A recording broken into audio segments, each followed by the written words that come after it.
Chapitre 21. Prisonnière. Une vive lueur m'aveugla. Je me relevai d'un coup, mais un corps s'abattit sur moi, me renversa. À peine ouverte, la porte blindée s'était refermée. Je me retrouvai dans l'obscurité. Sur le qui-vive, je tendis les mains. Je palpai un visage, des cheveux, un chignon défait, et je reconnus Emma.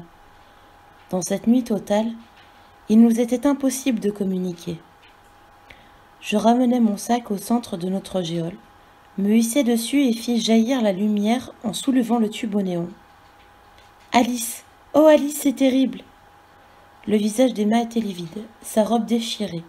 Elle avait sur l'épaule une éraflure sanglante.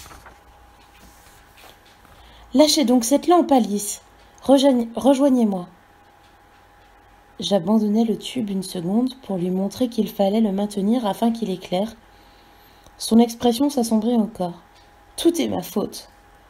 J'étais trop confiante et trop pressée. Je voulais venir vous délivrer cette nuit. J'ai réuni quelques géos des services de sécurité et nous sommes arrivés ici vers 4 heures du matin. À peine étions-nous entrés que les hommes de Céline nous ont maîtrisés. » Elle me lança un regard pitoyable. Qu'avait-elle imaginé ? Qu'en arrivant dans la ZZZ, les géos dévoués à Céline auraient abandonné leurs armes ? Qu'il suffisait d'être dans son bon droit pour vaincre ? Ah, voilà ce qu'il en coûtait d'être gouverné par des intellectuels. Céline m'a sûrement fait suivre. Alice, je suis désolée. Dites-moi, il fait très chaud ici. Du menton, je lui désignai la grille d'aération. Ils ont coupé la climatisation, bien sûr, et cette autre porte en face. Je haussai les épaules et secouai la tête. Emma alla constater qu'on ne pouvait pas glisser un ongle entre le métal et le mur. Ne perdons pas espoir, Alice. Notre absence ne tardera pas à être remarquée. Voyons, il est 5 heures du matin, nous sommes vendredi.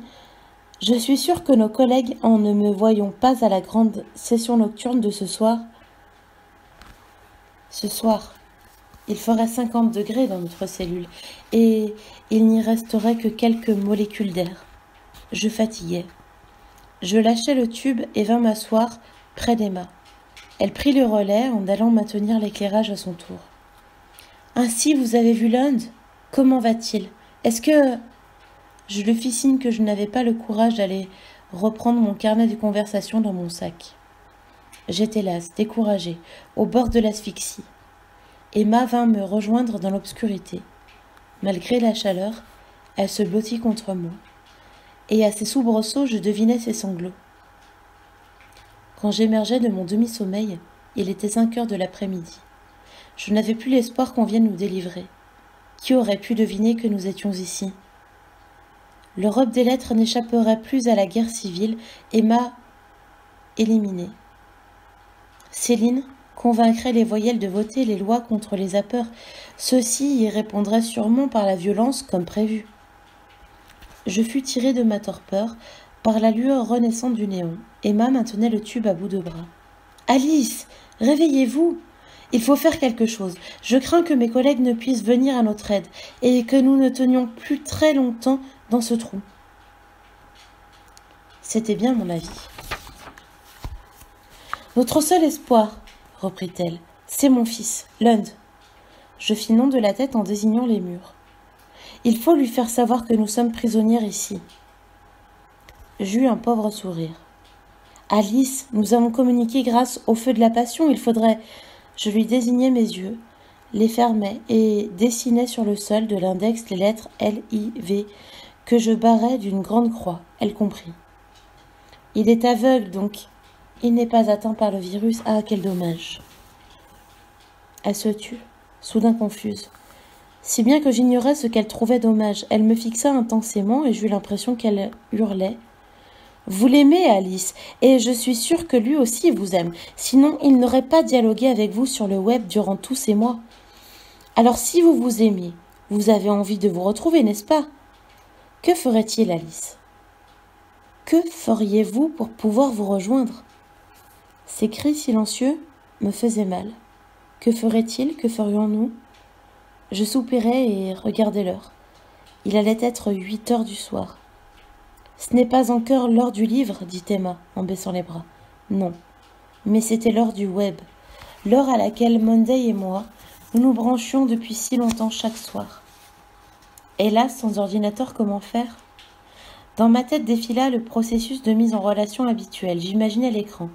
SAL, part code, F451. Ce code que nous étions seuls à utiliser, je ne pouvais plus le composer. Si l'un tentait de se connecter, personne ne le rejoindrait. Soudain, dans mon esprit enfiévré, le code prit un sens. F451. C'était le titre abrégé d'un livre, un roman de Ray Bradbury. Fahrenheit 451, la température à laquelle un livre s'enflamme et se consume, avait même noté l'auteur en exergue dans son ouvrage. Fahrenheit 451.